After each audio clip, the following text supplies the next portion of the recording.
Welcome to a video tutorial by Bill Frederick. Today we're going to be using Adobe Photoshop CS5 to turn this picture into this picture. I call this the face explosion effect. While I'll be using Photoshop CS5 for this tutorial, you can use any version that you have installed on your computer. That being said, let's get started with this image. I took this picture in the studio using a solid white background. That way I didn't have to cut the image out in Photoshop and paste it onto a new background. Also note that I have empty white space to the right of the picture for the explosion effect. And let's get started. After we open Adobe Photoshop CS5, we want to open our image. Come up and click File, Open, and find the folder that the image we want to edit is in. Click and it will open in our workspace. The first thing we're going to do is unlock the background of this image so you can rearrange it and reorder it in the layers palette. You notice that there is a lock over here, which means this background image is locked and we can't really do anything with it. To unlock it, we simply double click on it. We get a new layer dialog box that opens, and you see that it is titled Layer 0. We're going to click OK, and now this is now Layer 0 and the lock is missing or is gone, so that we can edit this layer. Next we want to create a new layer. And we do this simply by clicking on the new layer icon in the layer palette right here at the bottom. Click, we got Layer 1. Now we want to get our original image in Layer 0.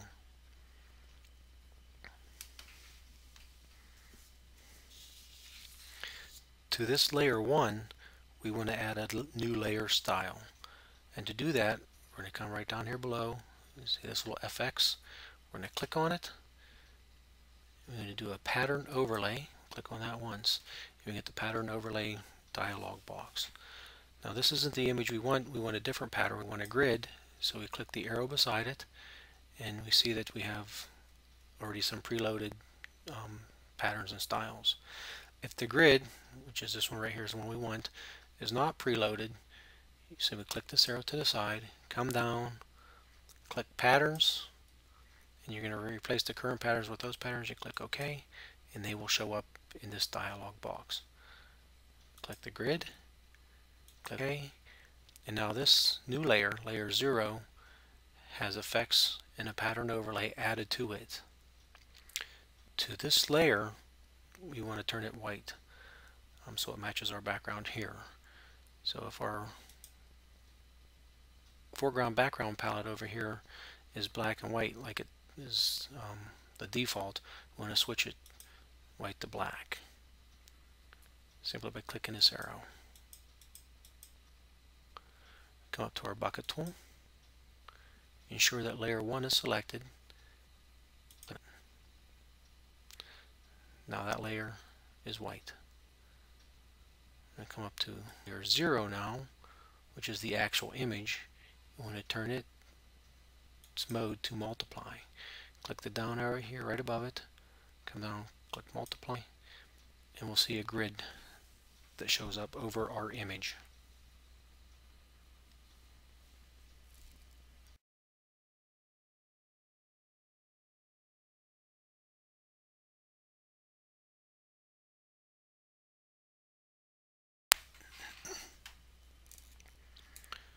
Now we're going to use this grid from Layer 1 as a guide to help us select the pixels that will become our explosion effect.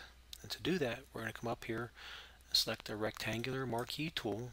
Make sure it's the rectangular tool. And then we're going to come into this picture, and then we're going to use these squares to start drawing pixels, or start drawing squares just randomly on the face. So these squares will become the explosion of the face. We're just going to do random across the face, You want to use more than just over half the face. If you draw a line down the middle, you know, here of your image, it'll be here. We're going to just go a little bit further, a little bit past that, and select some more. We can do some small ones, one square. Do some elongated ones, 2 this way, or maybe 2 this way. And I do 4 of them, 2 by 2. We're just going to do this random across the face.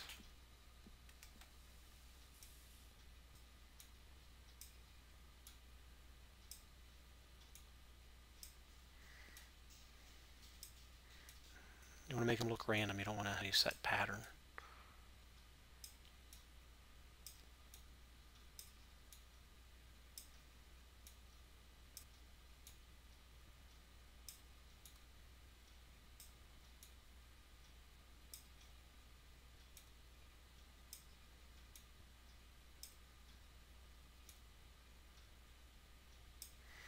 Okay, once that's done, we want to duplicate this layer. And basically, what we're going to do is hold the Control key and hit the letter J. And we have that layer is now duplicated. And we can see what we get, deselecting this image by clicking the eye, and it takes away that layer. Now that we got this layer, we want to change its blending mode back to normal. We simply click the down arrow, hit normal, and it changes that. And now we want to make a copy of this layer with layer 2 selected. Again, we're going to hit Control J, and we get layer 2 copy. And you can see it's the same as the layer.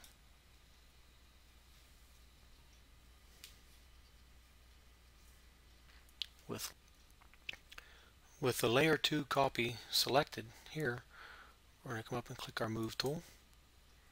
Come back down to and we're going to drag pixel to the right. Now we want to make sure that the last pixels are completely off the face.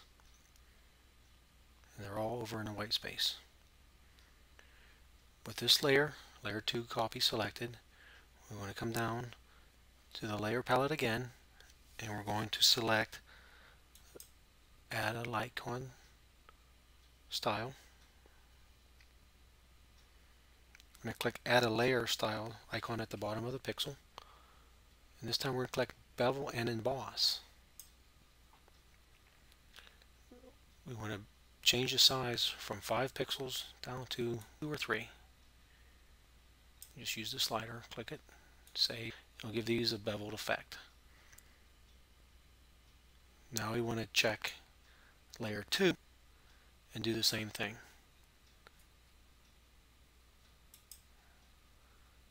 Bevel and emboss. Try to make it about the same number as before. Click OK.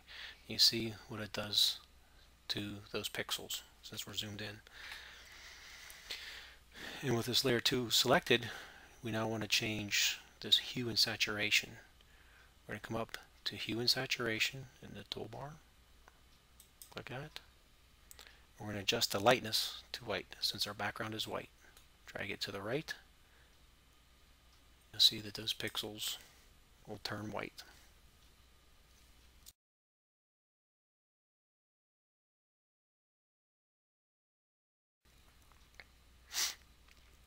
After we have adjusted our lightness, we want to apply it to that layer.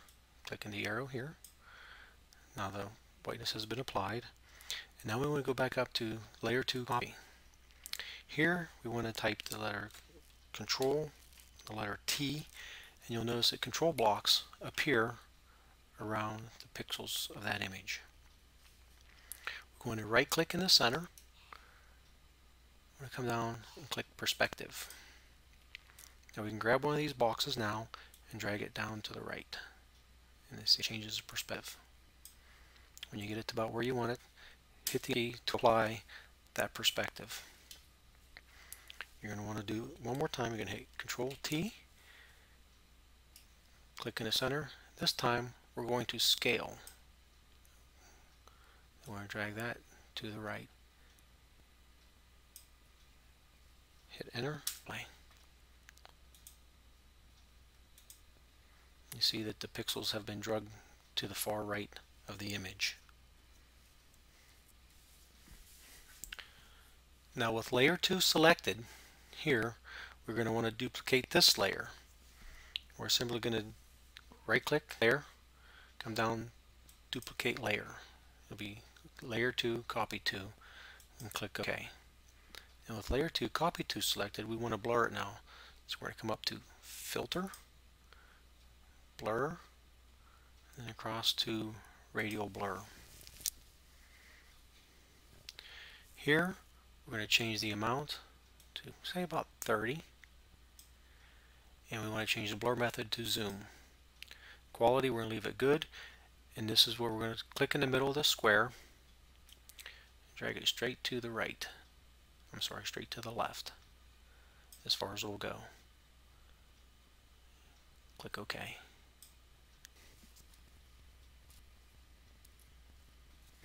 Well, now I already blur to layer 2. We're going to come down here, select layer 2, copy again, and we're going to do the same thing. Filter, blur,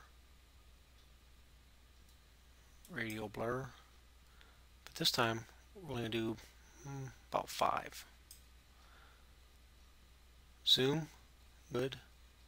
This is already dragged to the left. Click OK. I'll apply a layer.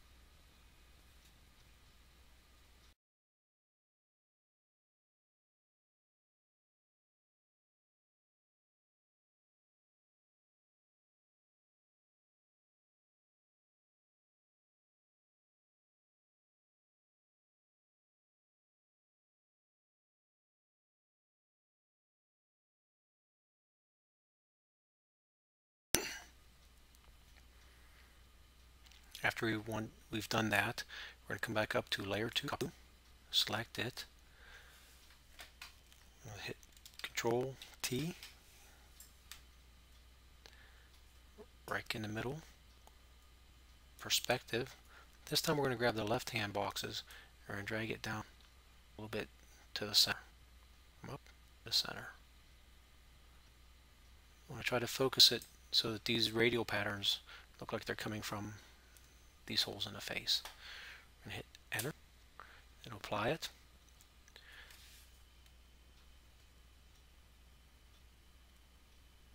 Then we're going to hit Control T again,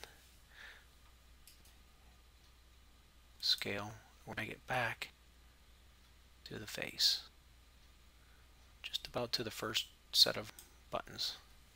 Okay. We'll do the same thing with layer 2. Select layer 2, copy, Control T, right click, perspective, bring it down just a little bit, and Control T again, right click, scale, we're going to drag it towards the face, hit enter, and it's applied. Now we come down here in our layers palette, we get rid of layer 1 by hiding it, and we see that the face looks like it's exploding out from those boxes. Now all we got to do is save it. File, save as, portrait, just name it.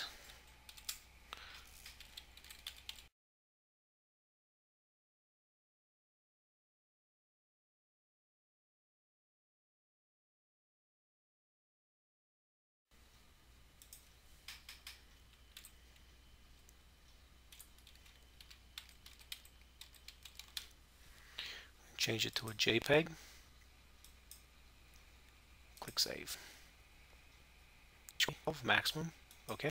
And we're done. Thank you for watching. I hope you've enjoyed our time together.